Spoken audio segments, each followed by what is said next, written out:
Alô, Leonidas, tudo bem? Aqui é Rafael Campos e nós estamos chegando no nosso sexto episódio falando sobre a pergunta dos inscritos.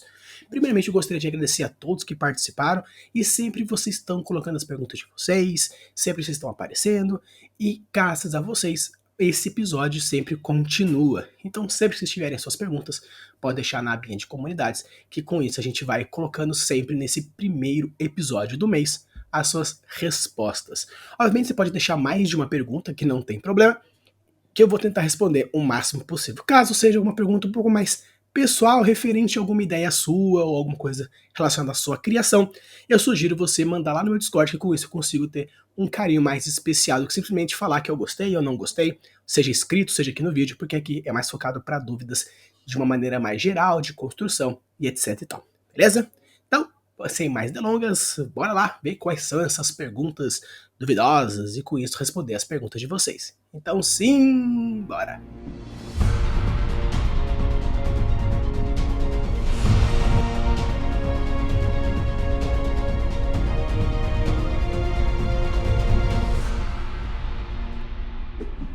Pergunta número 1 de Ciência Fantástica. Estou escrevendo uma narrativa no mundo que desenvolvo. E na região que se passa, todos os humanos têm certas semelhanças físicas, pela origem étnica em comum. Mas isso está criando um problema para mim. Como produzir descrições físicas que informem isso? Se para o povo local falar que é humano e dali informa essa aparência comum? Não sei como proceder sem parecer um infodump sem sentido. Então, Ciências Fantásticas, a gente fala sobre descrições, principalmente sobre a questão do infodump. Já até tem alguns episódios que a gente fala sobre a descrição de ambientes, sobre ambientação, sobre as técnicas diversas do infodump propriamente dito. Então, qualquer coisa você pode, nesses vídeos mais específicos de técnica, e dar uma revisada. Porém, vou trazer de uma coisa um pouco mais rápida e direta aqui para você.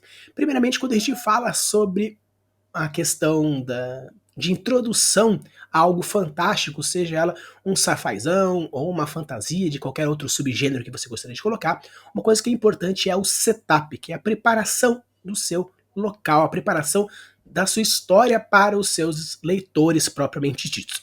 E quando a gente fala sobre infodump, simplesmente é uma informação jogada de uma maneira muito grosseira na cara da pessoa. Seria meio que uma conversa que principalmente o personagem vira pro leitor e fala assim: olha, é tal coisa, então fique esperto.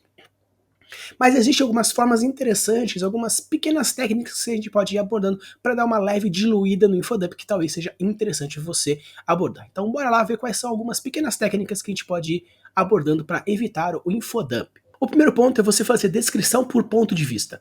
Basicamente seria o seguinte: quando eu vou ver alguma coisa, um filme, uma série, um desenho, alguma coisa, eu tenho todo o meu background, todos os meus conhecimentos, todas as minhas formas de ver o mundo, minhas concepções, minhas crenças, e com isso, ao ver alguma coisa, eu vou perceber algumas informações.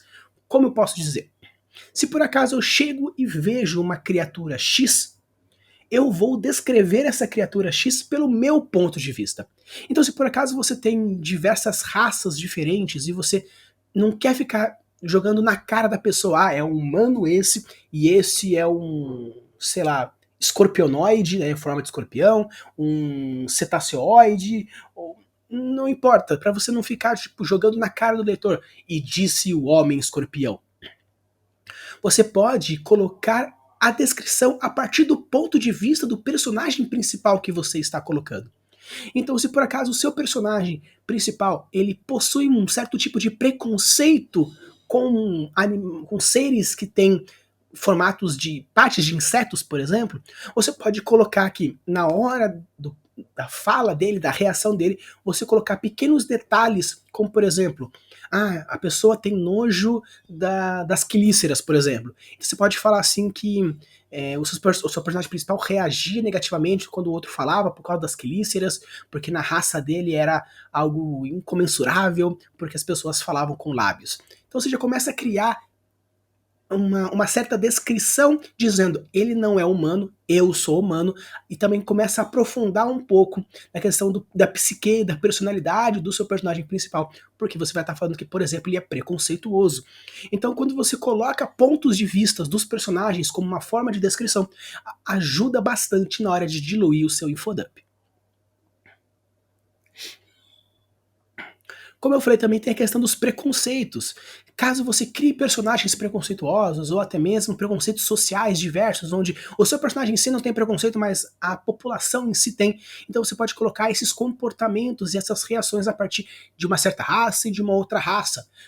Você pode falar de uma forma, por exemplo, preconceituosos muito fervorosos, eles apontam o dedo na cara de pessoas negras, de pessoas trans, de mulheres muitas vezes também, dizendo palavras horríveis. E você pode fazer o quê? Caso você queira mostrar que, por exemplo, uma raça X tem um formato de elefante, você pode colocar uma cena de o seu personagem adentrando na cidade e vendo um homem, uma mulher, apontando o dedo na cara dessa sua criatura metade elefante, falando: não aceitamos essas criaturas grosseiras com essas orelhas grandes e essa pele nojenta e essas, sei lá, esses dentes, e colocar essas descrições sendo jogadas para mostrar que aquela pessoa é preconceituosa ou que a sociedade é preconceituosa. Então você pode utilizar de preconceitos também para mostrar esses pontos diferentes entre as relações das descrições de uma criatura ou uma de outra criatura. Uma outra forma é o modo de vida. Obviamente você pode mostrar assim que quando a gente está escrevendo uma história, a gente quer deixar muito claro para o leitor que aquele criatura não é humanoide. Perfeito, não tem problema. Mas você pode muito bem dar uma leve impressão de que aquele ser que você está contando a história, ele tem formato de humano, porém alguma característica diferente. Você pode ter, por exemplo, estou vendo uma história de um personagem humano. Mas na hora dele espreguiçar, você pode falar, e ele espreguiçou os seus 6 braços, estalando de uma forma mais alta. Com isso você pode, puxa, mas ele tá estalando os 6 braços, ele é tipo um Goro de 6 braços, ou ele é um insetão? Porque está instalando mais alto, então provavelmente que deve ser um exoesqueleto dele, então ele pode ser então não um ser humano. Você pode fazer com que o seu leitor aos poucos vai descobrindo que o personagem principal, com aquela criatura ou aquele ser que está interagindo, não é necessariamente humano. E isso pode criar, por exemplo, alguns plot twists interessantes, como por exemplo, você não sabe que aquela criatura que você está contando a história, ele é meio sereiano, por exemplo, tem guerras aqui. Você não tem essa informação, você pode jogar, por exemplo, meio que um barulho que ele faz ao falar, que dá a impressão de que ele tem alguma coisa no pescoço. Aí um dia ele pula na água e fica 20 minutos debaixo d'água e fala, nossa, mas que estranho. Aí quando a pessoa sai e mostra que ele tem guerras, você, tá, entendi, é que ele tinha guerras. O leitor pode achar essas informações e pegando no decorrer do texto, não tem problema. Então você pode aos poucos ir colocando as informações devagarzinho e mostrando um detalhe aqui, um detalhe aquele outro. Assim você evita também um pouco do seu infodump. Uma outra forma interessante é colocar personagens Watsons. Os personagens Watson são aqueles personagens que não possuem o conhecimento mínimo da situação das coisas que estão acontecendo propriamente dito. Então, o personagem Watson, para quem eles não sabem, existe o Sherlock Holmes e o Watson. O Watson era a pessoa que o Sherlock explicava as situações para o Watson. A gente chama de personagem Watson aquele personagem que serve como o guia do leitor. Então, por acaso, eu preciso explicar alguma coisa. Se você tem algum personagem que não conhece aquela informação, você pode colocar um personagem explicando para ele, falando, olha, então, aconteceu tal coisa porque aquele ser lá, que ele era meio rinoceronte, não são aceitas as criaturas que têm semelhanças com aquelas seres quadrúpedes aqui na região por causa do preconceito. Você fala, entendi, então aquela pessoa ali, na verdade, era um meio rinoceronte. Então você pode colocar, porque se você tem duas pessoas que possuem a informação, seres de rinocerontes sofrem preconceitos na cidade, uma dizer a informação para outra é muito idiota. Então, se você colocar uma pessoa que não possui essa informação, um novato, uma criança, um despercebido, ou que outra pessoa um pouco mais lerda, ou que não tem informação propriamente dito, e você ter que explicar para essa pessoa, você pode ter essa questão do infodump. Obviamente, quem são apreciadores muito de leituras, aqueles que veem muita literatura como uma arte, obviamente eles vão perceber que são técnicas de mascarar o infodump, mas saber a técnica de mascaramento não tira necessariamente a sua imersão. Por quê? Porque você precisa passar aquela informação. Então não tem problema você utilizar dessas técnicas que estou passando aqui agora, porque apesar de ser algo muito clássico, principalmente para quem é escritor, são técnicas que realmente funcionam na sua grande maioria. Obviamente que você pode perder um pouco a mão e ficar muito na cara que você está mascarando o infodump. Porém, com treino, com a evolução da sua escrita, você vai aos poucos e diluindo isso e você consegue tranquilamente. Essa outra forma é para quem gosta de escrever em primeira pessoa. Quando você fala de criações em primeira pessoa, narrador em primeira pessoa, muitas vezes a narração depende do pensamento do seu personagem principal, das reações, percepções do seu personagem principal, porque ele é o narrador da história. Então você pode colocar a questão do infodump dentro das reações, pensamentos e percepções do narrador, porque ele é o personagem. É bem parecido com aqueles preconceitos, aqueles pontos de vista que eu coloquei nos primeiros tópicos, mas o ponto de vista é mais usado normalmente para narração em terceira pessoa. E quando a gente fala de narrador em primeira pessoa, estamos falando basicamente de você colocar essas percepções que você colocou no ponto de vista, porém para o seu personagem principal. Por quê? Porque ele que conta a história. Então você pode colocar na hora das descrições, ele fala, eu fui cumprimentar o X, e quando eu toquei na pele dele, nossa, eu achei um pouco estranho, porque já tinha tocado a mão de pessoas calejadas com o trabalho, mas nunca com a pele tão grossa como aquele cara. Então você começa a perceber algumas pequenas características a partir de outras raças e outras interações importantes. E por último nós temos o show don't tell, o que a gente chama de descrição diluída, que basicamente é usar um pouco de tudo que a gente trouxe aqui, porque isso é diluir a descrição. Você pode muito bem claramente colocar a porta grande, isso e aquilo, blá blá blá blá blá, ou a criatura assim, assim, assim, assim, assim, assado. Mas por que não, por exemplo, você ir pegar toda a descrição do seu personagem, por exemplo, ele é grande, ele tem orelhas de elefante, ele tem chifre de unicórnio, ele tem o tamanho de um gorila, ele tem 3 braços. Você pega todas essas descrições e o que você faz? Você pode diluir essas descrições durante o capítulo. Como, por exemplo, a pessoa chegou para cumprimentar ele e falou assim, quando ele cumprimentou, utilizou dos 3 braços com aperto forte na mão da pessoa. Já sei que tem 3 braços. No decorrer da história, do capítulo, tudo mais e tal, ele fala assim, e a pessoa disse com uma voz que propagava muito alto, utilizando o seu pescoço musculoso. Então um pescoço mais musculoso. Ou, ao se sentar, a cadeira deu uma leve arriada pelo seu imenso tamanho e peso. Então você vai pegando um pouco das descrições do personagem a partir das descrições do local juntamente com a ação. Um episódio que eu tenho com a Camila, a gente fala sobre as descrições utilizadas em descrição de personagem, ambientação e diversos outros pontos. Então, quando você coloca uma descrição do seu personagem juntamente com uma ação de história, juntamente com uma descrição de personalidade, com um andamento cronológico ou diversas outras coisas, você consegue diluir dando muito mais informação a partir daquela descrição. Pergunta número 2 de Gustavo Benevides. Como abordar preconceito e discriminação? Quero escrever sobre extraterrestres que sofrem esse mal. Eles pensam e raciocinam diferente de nós e algumas pessoas veem isso como estranho e até irritante. Então, Gustavo, o primeiro ponto que eu acho importante você pensar na hora de for abordar o preconceito, porque quando a gente fala sobre abordar alguns temas sensíveis, é um tanto complicado. No seu caso, você está colocando preconceitos relacionados a outras raças. Então, criar um certo approach pode ser um tanto complicado. Porém, pessoas que sofrem preconceito conseguem visualizar o preconceito em vários pontos da história, vários pontos da sua convivência, várias cenas do seu dia a dia. Então saiba que, caso você utilize desse preconceito, dessa discriminação, de uma forma um pouco mediana, até mesmo suave, dependendo do jeito que for, você pode causar um certo tipo de hater ou de negação a partir de algumas pessoas que são sensíveis a esse tipo de assunto, por terem sofrido ou por ter pessoas próximas que sofreram. Então, primeiramente, qualquer assunto sensível que você for abordar, saiba que você precisa trabalhar com muita empatia para que com isso você consiga diminuir o máximo de efeitos negativos que podem causar. Uma coisa importante é que, dependendo da forma como que você escreve, você precisa tomar muito cuidado, por quê?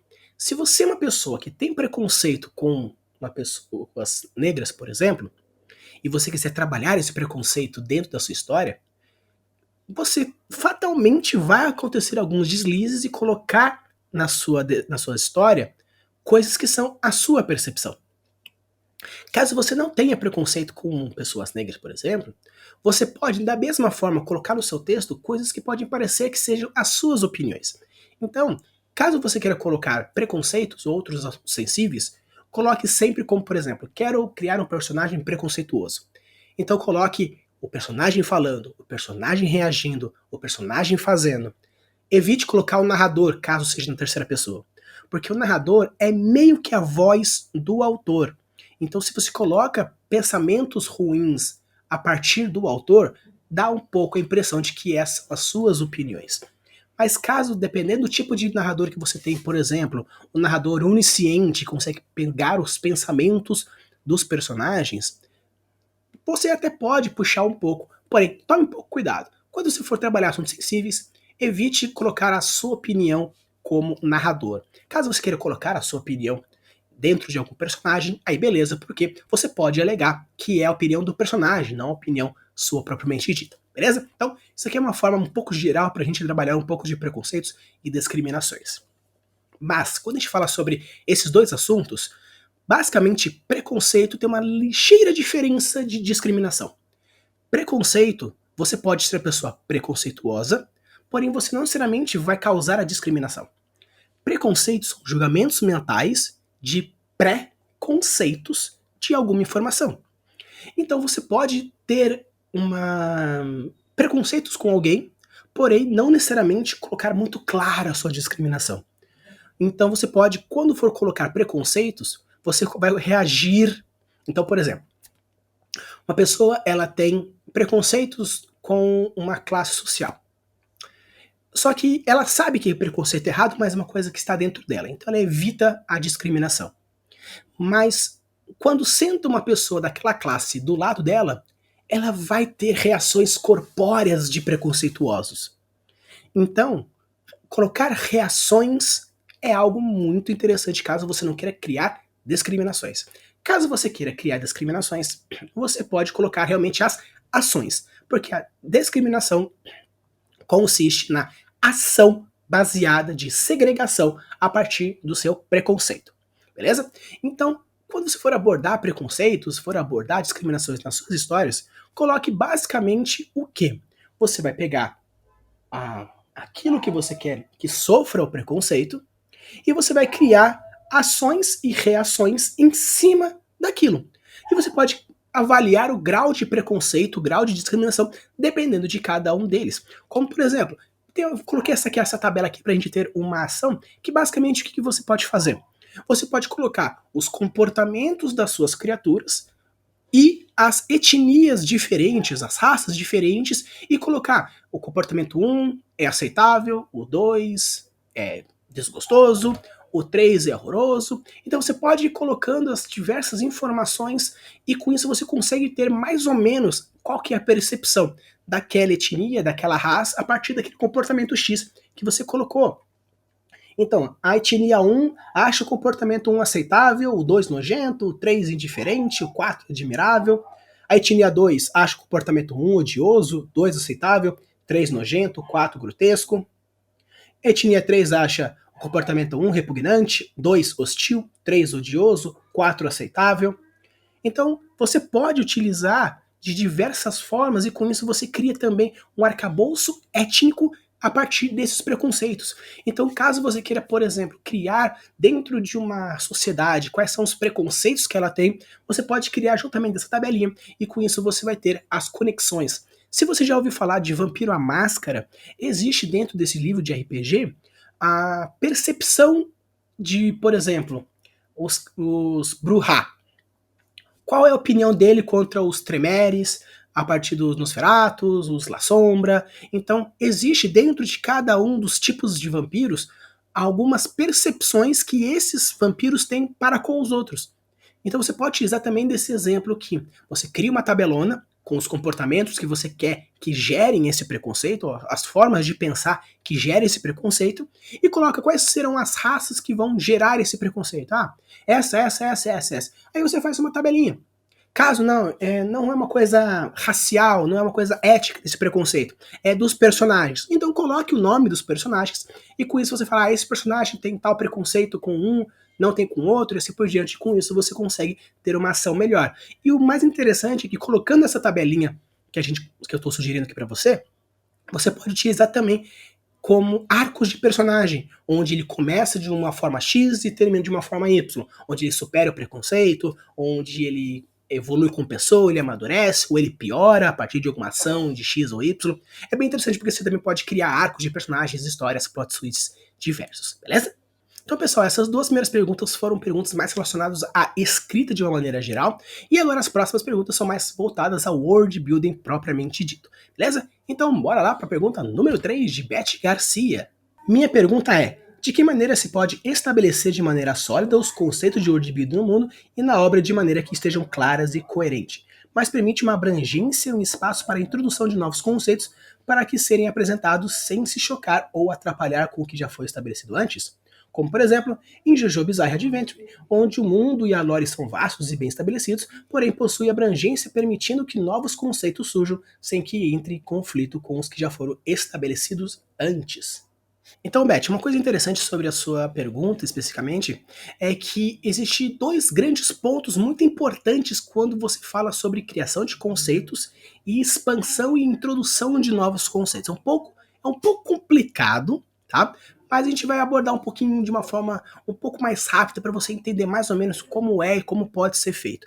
Mas, obviamente, é tudo uma questão de treino, preparo, se preparar antes, arquitetar antes, montar algumas coisas. Mas bora lá e vamos conversar um pouquinho sobre como funciona esses dois pontos interessantes que você abordou. O primeiro ponto, como por exemplo, de que maneira se pode estabelecer de maneira sólida os conceitos de world building no mundo e na obra de maneira que estejam claras e coerentes. Então, uma coisa importante quando a gente fala sobre construção de mundo de forma coerente, mas eu queria saber como eu faço de uma forma coerente, porém expansiva. Um detalhe importante é que se você cria um mundo coerente, você vai ter o domínio desse mundo. Saber as leis físicas, as leis químicas, as leis biológicas, as leis mágicas, arcanas, tecnológicas, entender esses princípios dessas leis dentro do seu mundo, dentro da sua realidade social, econômica, política, ambiental, físico-química, planetária, entender esses conceitos que você gostaria de abordar faz com que você crie novas possibilidades. Então entender, por exemplo, se o world building ele é irracional suave, irracional pesado, racional suave, racional pesado, que são basicamente as 4 categorias que a gente aborda a partir das leis de Sanderson, é algo importante você entender os princípios de cada uma delas. Até vou deixar aqui no cardzinho para você rever esse episódio que eu comentei sobre esses 4 tipos, para você entender mais ou menos como vai ser o tipo de mundo que você quer. Porque entendendo esses 4 pontos, você vai criar conceitos e leis a partir da necessidade do seu projeto. Se você quer, por exemplo, criar um mundo onde o world building, todo o seu sistema, ele é irracional e suave, que é o mais simples e misterioso possível. Caso você queira criar esse tipo de coisa, as novas leis e novos conceitos são muito fáceis de ser abordados, porque como você não estabelece muito claramente para o seu leitor qual é a forma que você quer abordar esses conceitos, introduzir novos conceitos é mais fácil. Porém, existe uma certa complicação caso você queira criar alguma certa suspensão da descrença. Caso você queira fazer, por exemplo, um mundo mais pesado e racional, que é o extremo da contraparte, é um pouco mais difícil você criar novos conceitos, porque dependendo da forma que você abordou anteriormente, isso quebra uma forma ou outra, e por isso a gente entra na nossa segunda parte da explicação da sua pergunta, mas permite uma abrangência e espaços para a introdução de novos conceitos que possam ser apresentados sem se chocar ou atrapalhar o que foi estabelecido antes. Nesse quesito, existe a terceira lei de Sanderson, que é muito importante você pensar e avaliar nesse ponto. A terceira lei diz o seguinte: expanda os conceitos antes de incorporar novos. Por exemplo, se você trouxe o conceito de vampiro, é muito mais interessante você expandir o conceito de vampiro de diversas formas diferentes, estipulando um limite maior para os poderes do vampiro, aumentando a sensibilidade, criando novos vampiros, mas sempre se englobando dentro do conceito morto-vivo do vampiro. Do que você querer colocar que, na verdade, os seus vampiros eles são sei lá, divindades extraplanares do submundo do caos. Trazer esse novo contexto antes de abordar tudo, show de bola. Mas se depois de mais pra frente é descoberto todas essas informações, então por que raios não foi usado antes? E isso entra um ponto muito importante que é perder a mão na hora das explicações. Existe uma coisa muito clássica dentro de One Piece, um anime chamado One Piece, que eu comento bastante com o meu irmão, que é o seguinte: os poderes dos hakis estão cada vez mais absurdos, para ir em contramão aos poderes das Akuma no Mis, que estão estupidamente poderosos. Antes a gente tinha o poder da borracha, o poder de se separar, o poder de ler mentes, o poder de levitação. Eram poderes tranquilos. Depois do nada você tem o poder de viajar na velocidade da luz, ficar inatingível, congelar qualquer coisa, poder de terremotos, poder de controlar qualquer vida vegetal, controlar a gravidade, até você consegue puxar meteoros que estão fora do planeta. Então, para você compensar esses poderes absurdos, você cria poderes que batam isso. Só que você vai criando, e começa a ficar estupidamente absurdo, começa a ficar estupidamente poderoso, e você começa a perder um pouco a mão, porque se tal coisa acontece, tem esse coisa, por que não aconteceu agora? Acontece também alguns erros, por exemplo, em Harry Potter, que se o feiticeiro X sabia o feitiço tal, por que ele não usou isso na hora da cena tal? Porque ele não podia, ele não sabia. Mas, poxa, então assim, criar novos conceitos é um pouco complicado se você não já estabeleceu antes. O que você pode fazer é criar conceitos e não mostrá-los, mas deixar alguma sementinha, um easter egg ali. E depois você falar assim, não, é que na verdade é aquilo. Como, por exemplo, no próprio One Piece. No episódio número 1, o cara que protege o protagonista olha com uma cara puta para a Serpente Marinha sai correndo. E depois a gente descobre que na verdade aquilo era um hack do rei, o que seja, tudo mais. Então, esse conceito de haki já estava sendo trazido antes, porém foi colocado bem levezinho. Uma hora aí foi perdendo a mão no decorrer das contas. Então, cuidado na hora de você incorporar novas leis, e novas teorias, e novas formas para seu mundo. Mas, porém, contudo, todavia, existe também a Lei Zero de Sanderson, que diz o seguinte: se o negócio está muito legal, dane-se o resto. Então, se por acaso a sua história tá muito boa, tá muito bem escrita, tá muito imersiva, mesmo que existam esses pequenos detalhes que percam um pouco essa imersão, ou que fere um pouco a suspensão da descrença, tá tão legal, tá tão emocionante, que são coisas mínimas que a galera aceita, que muitas vezes, o ponto que eu falei tanto em Harry Potter, quanto em One Piece, em diversas outras obras, existem coisas lógicas e óbvias que deveriam ter acontecido antes, mas não aconteceram. Porém, o autor, a autora decidiu fazer dessa forma porque assim seria muito mais legal. Então, a dica que eu trago para você é a seguinte: se você acha que você garante a diversão da sua história, faça da maneira que você achar de bem entender. Caso você ache que você ainda está muito no início de construir as suas histórias, o que eu sugiro? Caso você queira incorporar novos conceitos, expanda eles primeiro. Pegue os conceitos básicos que você tem e depois você expande. Se você quiser trazer novos conceitos, saiba que você pode causar suspensão da descrença, você pode causar um certo infodump, Deus Ex Máquinas e outros pontos não tão interessantes que podem causar uma certa falta de imersão e fuga das suas histórias. David Rezende, qual é a melhor forma de definir a distância e tempo entre lugares e viagens? A melhor forma não existe, né? Porque existem diversas formas diferentes de se fazer isso. Mas, de uma forma um pouco mais direta e geral, o que eu sugiro? Se por acaso você estiver fazendo mapas, tiver mapas na sua história, você pode até definir a distância em tantos quilômetros. Mas eu acho muito mais interessante você definir o tempo. Porque quando a gente fala de tempo, o tempo é muito mais fácil de você absorver. 3 dias, 4 dias do que 300 quilômetros, 153 quilômetros. É difícil das pessoas imaginarem, qual é a diferença entre 500 metros e 600 metros? 1,5 km, 1,7 km. Então são informações e alguns conceitos espaciais que é um pouco difícil a gente avaliar. Às vezes, claro, se você por acaso sabe que da sua cidade até a cidade vizinha possui 200 quilômetros, então você sabe que 200 quilômetros é mais ou menos a distância da sua casa até a cidade vizinha. Perfeito. Porém, outros valores que fogem dessa sua referência, nem mesmo você consegue avaliar. Um outro ponto importante quando a gente fala sobre a questão das distâncias é que depende muito sobre qual é o meio de transporte que você está utilizando, qual é o tipo de ambiente que você está. Porque andar 100 metros na praia é muito mais fácil do que andar 100 metros na floresta amazônica. Você vai gastar muito mais tempo, muito mais energia. Você pode até andar muito menos, porque você se perde, no final você está andando em círculos. Então eu acho muito mais interessante você abordar o tempo. Porque o tempo é muito mais fácil de ser avaliado a partir daquilo que você quer que aconteça na sua história. Ah, mas eu ainda preciso saber mais ou menos a distância, porque falar que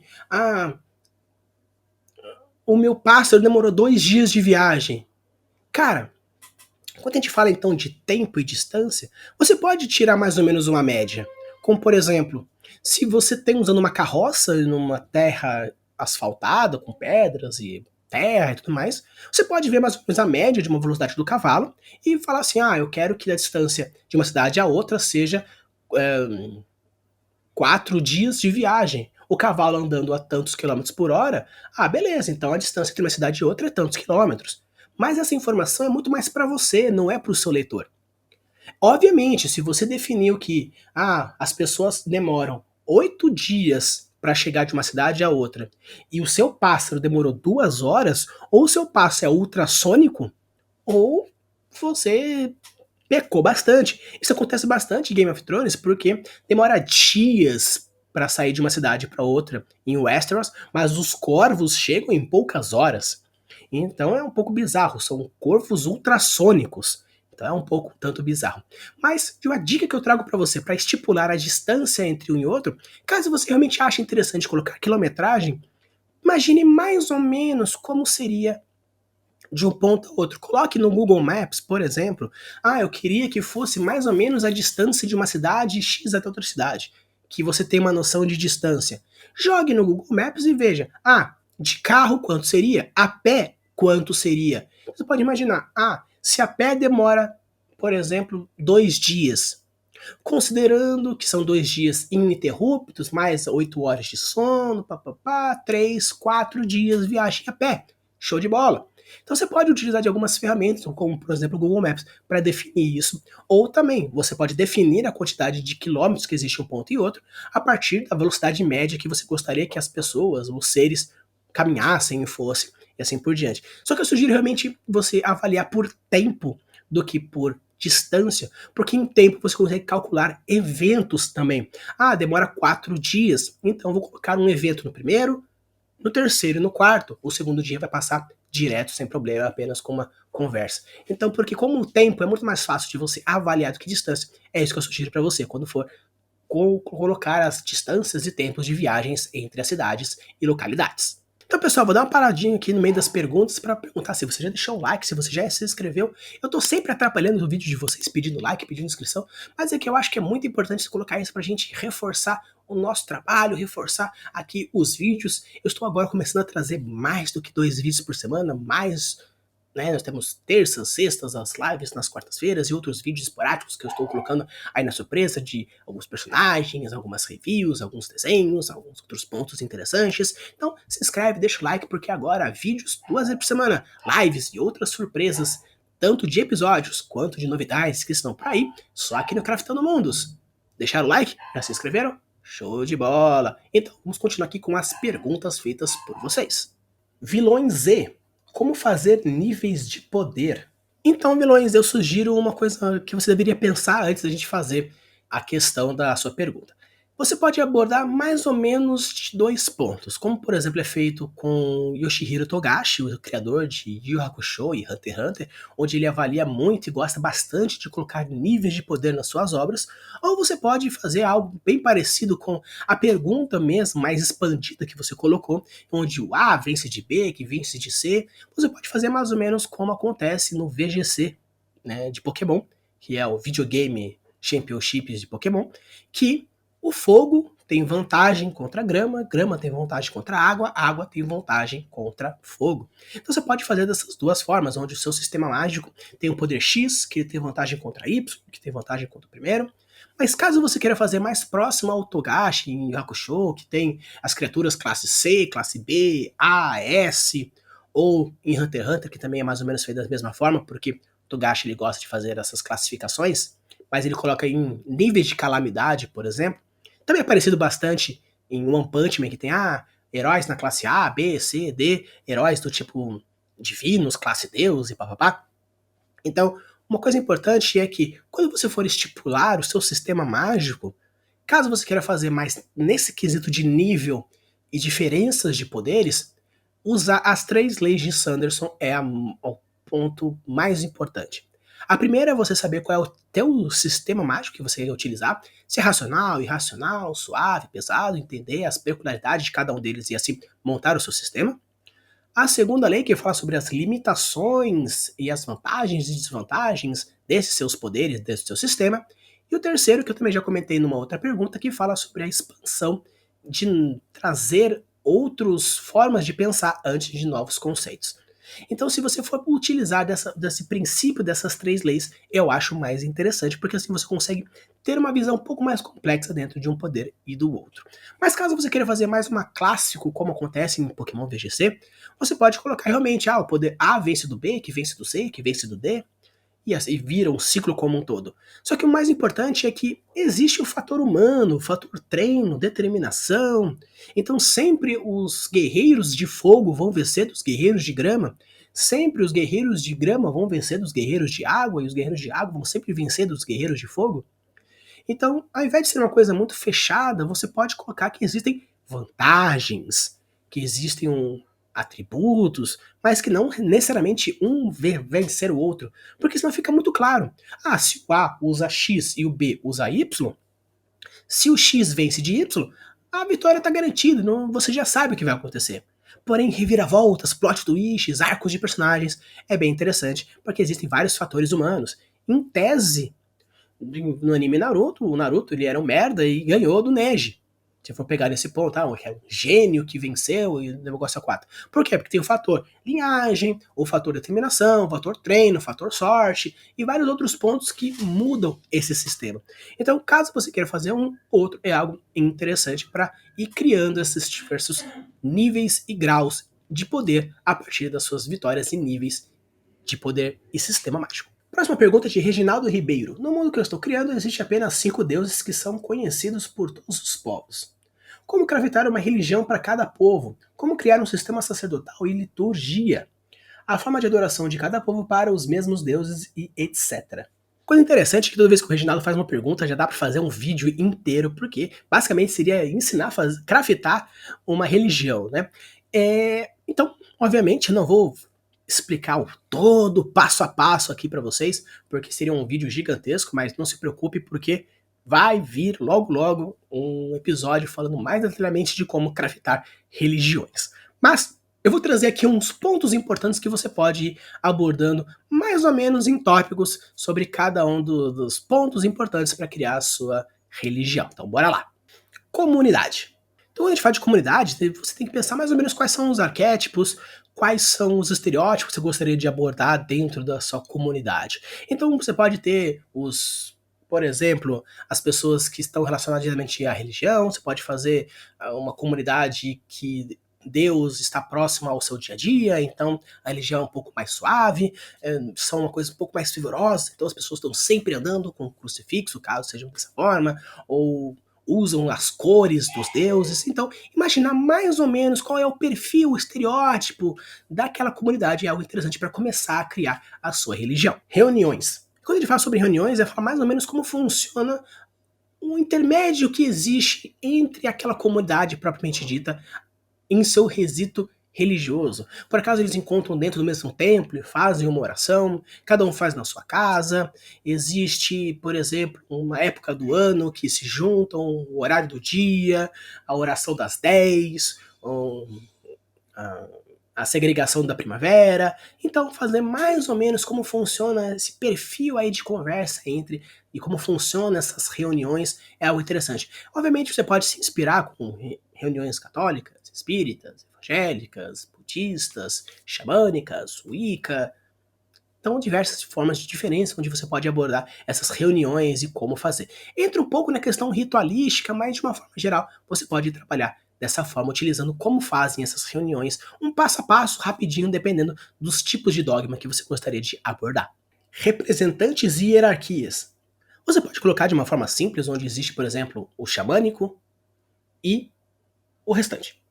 Ou você pode pensar, por exemplo, como é feito na Igreja Católica, que existe o padre, o arcebispo, o bispo, o papa, ou diversas outras coisas, colocando o grau de hierarquia. Então você pode imaginar da forma como você quiser, achar interessante, onde quanto mais cresce, mais adornos tem, mais responsabilidade, mais poder, não sei se você gostaria de fazer isso num sistema mágico ou não, mas você pode colocar que, por exemplo, quanto mais próximo do Deus, a fisionomia, os aspectos do comportamento muda e com isso ele vai subindo no grau da religião. Você pode fazer de diversas formas, mas eu acho interessante colocar um certo grau de hierarquia para entender mais ou menos a função de cada um dentro daquela religião. Ritos. Quando a gente fala sobre ritos e rituais, são mais ou menos as práticas que você gostaria de colocar. Porque uma coisa é uma reunião, seria, por exemplo, nos domingos acontece a oração da leitura do livro sagrado e depois, no final de uma hora, acontece uma bênção e vai para casa. Beleza, show. Mas e as partes ritualísticas, por exemplo, casamento naquele lugar, ou batismo naquele lugar, ou, por exemplo, na igreja católica você nasce e é batizado, na igreja evangélica, se não me engano, na igreja batista, você só é batizado depois que você aceita Deus de alguma forma, e com isso, normalmente as pessoas são um pouco mais velhas. Eu acho que nos Mormons também funciona dessa forma. Então, existem algumas igrejas, por exemplo, a religião espírita, não existe um batismo propriamente dito. Então, você pode criar diversos tipos de rituais que sejam significantes para algum tipo de condecoração, algum tipo de rito de passagens, ou até mesmo de mudança de vida. É bem interessante para dar um pouco de robusteza dentro da sua religião, porém, é uma coisa bem interessante e bem legal que você pode ir abordando, obviamente, usando como exemplos diversos rituais diferentes, desde o xamânico, rúnico, totênico, etc e tal, até um pouco mais moderno hoje em dia, que é um pouco mais simples, não tão fervoroso, assim, ritualístico e cheio de grandes coisas, porém, existe todos esses simbolismos que você pode ir trazendo para cada um. Escrituras e valores. É bem interessante porque você pode criar o seu livro sagrado, por exemplo, seja baseado na tábula de Moisés, onde o livro sagrado é a pedra que possui alguns mandamentos, ou a Bíblia, que existe em vários salmos, ou o Torá, que é um puto livro grosso, ou, por exemplo, o Espiritismo, que são 5 livros dentro do Pentateuco. Então você pode utilizar de diversas formas dessa escrita e com isso abordar os valores que você gostaria de ter naquela religião. Então você pode colocar valores relacionados a exemplos clássicos, como amor ao próximo, como amar a Deus, como respeitar e tudo mais, ou você pode fazer coisas mais específicas, como não adorar tal coisa, ou não fazer aquele outro, fazer mais ou menos coisas que faça, coisas que não faça, e com isso criar algumas certas consequências, ou divinas, ou humanas, para as ações e valores que você defende. Nisso já vai entrar um pouco na questão do Genius Loci, apesar de que, como você disse que possui 5 deuses, eu acho interessante você imaginar mais ou menos qual seria a essência de cada um deles, e com isso você criar, por exemplo, se os devotos eles são devotos ao deus 1 e 2, o que os dois deuses têm em comum para criar uma unidade que é devotos a uma religião a devotos a esses deuses? E o que se tem os devotos B, que são devotos a todos os deuses, o que todos os deuses têm em comum para ter uma religião apenas para todos eles? Ou os devotos C, eles são de um deus só, qual que são as premissas desse deus para criar os rituais e as coisas desse ponto? Então, colocar escrituras e os seus valores associados, eu acho bem interessante, porque com isso você cria uma profundidade e umas responsabilidades interessantes para os seus personagens, para os seus devotos, para suas seitas e assim por diante. Um sistema de crenças. Quando a gente fala sobre existências de crenças, estamos falando, por exemplo, se existe céu, inferno, pecado inicial, explicações divinas para alguma coisa que aconteceu anteriormente, se existe um céu, inferno, como que é, por exemplo, o inferno, ele tem várias camadas, do espiritismo, por exemplo, que tem um umbral e diversas camadas, os princípios de reencarnação ou ressuscitação. Então, quais seriam as crenças, as ideologias não morais e éticas, mas sim de uma forma mais ampla que você tenta explicar algumas situações. Antigamente, na época da Idade Média, as doenças eram consideradas um pecado, a pessoa ficava doente porque ele era um pecador, ou porque não tinha Deus no coração. Então você pode associar, por exemplo, a medicina, você pode associar a ciência ou diversos outros fatores que, da mesma forma que antigamente a mitologia tentava explicar alguns efeitos que aconteciam, porque o sol nasce e o sol desce. Porque existe um Deus que puxa de um lado para o outro. Porque chove. Porque um Deus X está chorando. Porque A, B, C e D, porque o Deus A, B, C e D. Então você pode criar conceitos religiosos que expliquem alguma coisa, que podem ser conceitos que aglobem a ciência ou fogem da ciência. Deus criou o universo em 7 dias. O Big Bang, a ciência diz que o Big Bang fez há milhões de anos. Então, você pode criar religiões que a pessoa aceita os dois, ou só aceite um, ou só aceite outro. Então, quais seriam os conceitos e as crenças dentro da religião que você está colocando em cada uma delas? Conexão ao divino. Quando a gente fala com conexão ao divino, basicamente seria: existe uma conexão direta onde você ora e você escuta esse Deus? Ou o Deus ele é tão longe que não existe uma ligação direta, existe algumas hierarquias até chegar a eles, ou não? Então seria: quais são as formas? Oração, meditação, desdobramento, sacrifícios, rituais. Como seria uma forma que esses seres, essas criaturas, elas estão em contato com a sua divindade? Então, a partir disso, você pode colocar diversas formas diferentes. Só que o que eu acho mais importante seria, primeiramente, você definir quais seriam as religiões a partir desses deuses que você criar. A religião do Deus 1, do Deus 1, 2, 1, 2, 3, 4, 5, 3, 4, 5, 2, 3, 5, e criar as essências de cada uma desses, e a partir dessas essências, os gênios lógicos, que eu gosto bastante de reforçar, você ir criando quais são os pontos em comum entre esses, e criar todos ritual, essa comunidade, esses ritos, essas reuniões, essas crenças, essas aproximações, a partir das essências que você gostaria de trazer em cada uma das suas religiões e dos seus divinos. Pergunta de Daivision Rezende: gostaria de saber de quantas cidades e vilas seria o mínimo para se ter em um país que está sendo criado no World Building?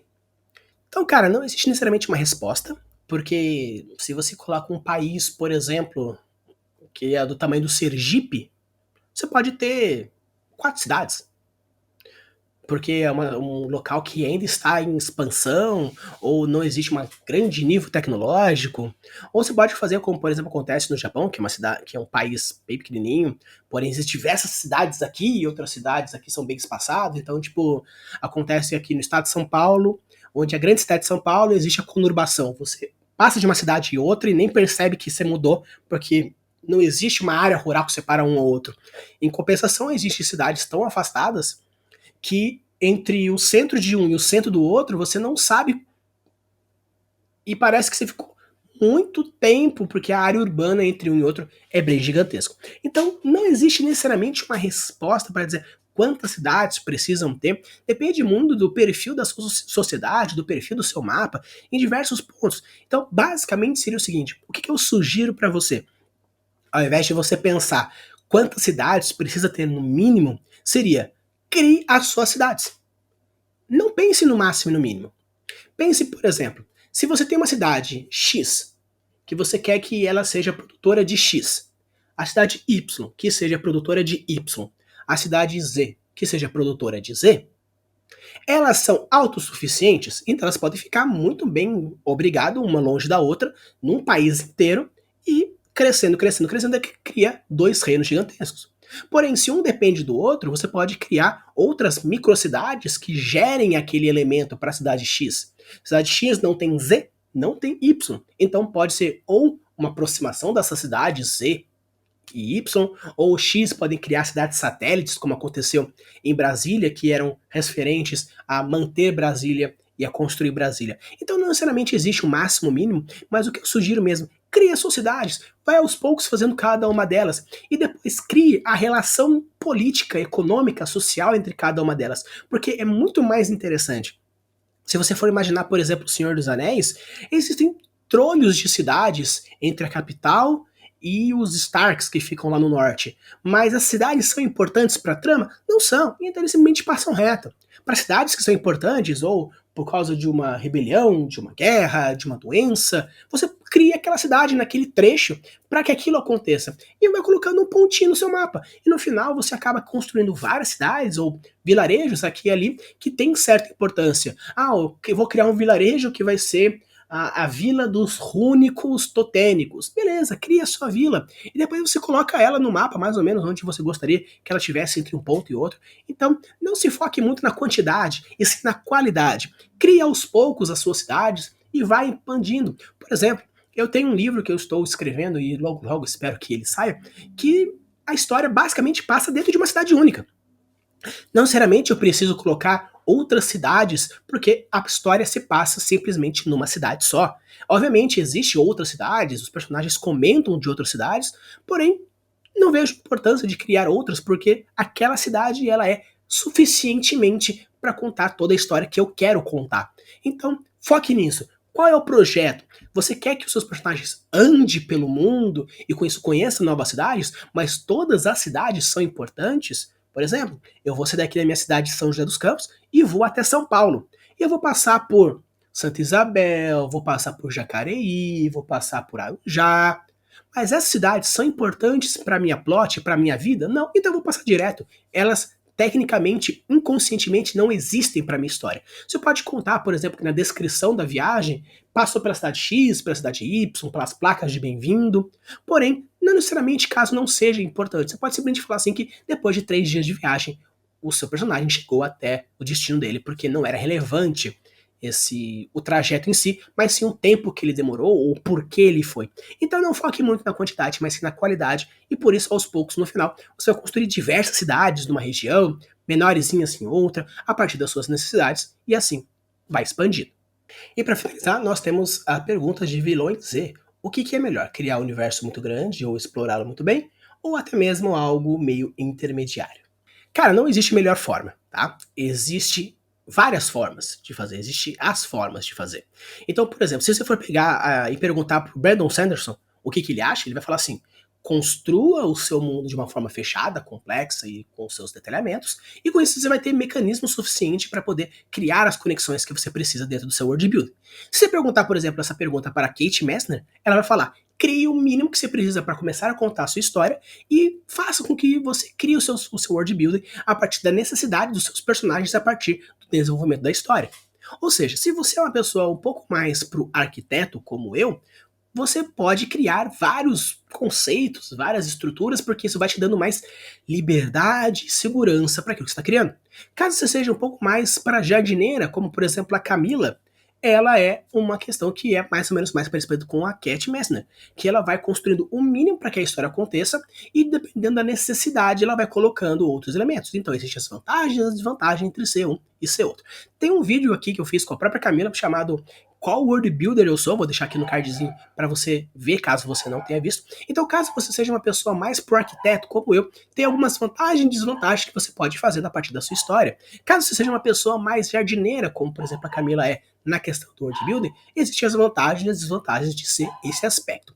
Beleza? Então, dá uma puladinha lá, porque é um vídeo que a gente discute vários pontos, que eu não vou dar uma repetição aqui, porém é algo bem interessante, porque dependendo do tipo de forma que você pensar, existem essas formas que vocês vão colocar. Então, pessoal, espero que vocês tenham gostado. Eu coloquei aqui, separei mais ou menos as perguntas de escrita no começo, as perguntas de word building para o final. Então, obviamente, quando eu estou lançando esse vídeo, já está abrindo uma nova enquete lá na comunidade para a gente ir fazendo e colocando as perguntas. Caso você queira uma opinião um pouco mais direta sobre alguma criação específica sua, só entrar em contato comigo pelo Discord, manda lá, que a gente vai conversando um pouco mais diretamente sobre o que eu acho sobre uma criação sua, um ponto aqui e ali, e deixa aí os comentários nas suas perguntas lá na caixinha, algo um pouco mais direto, mais abrangente, para que a gente consiga tirar mais dúvidas. Beleza? Usem a boa das suas criações e deixem os mundos cada vez mais incríveis. Valeu!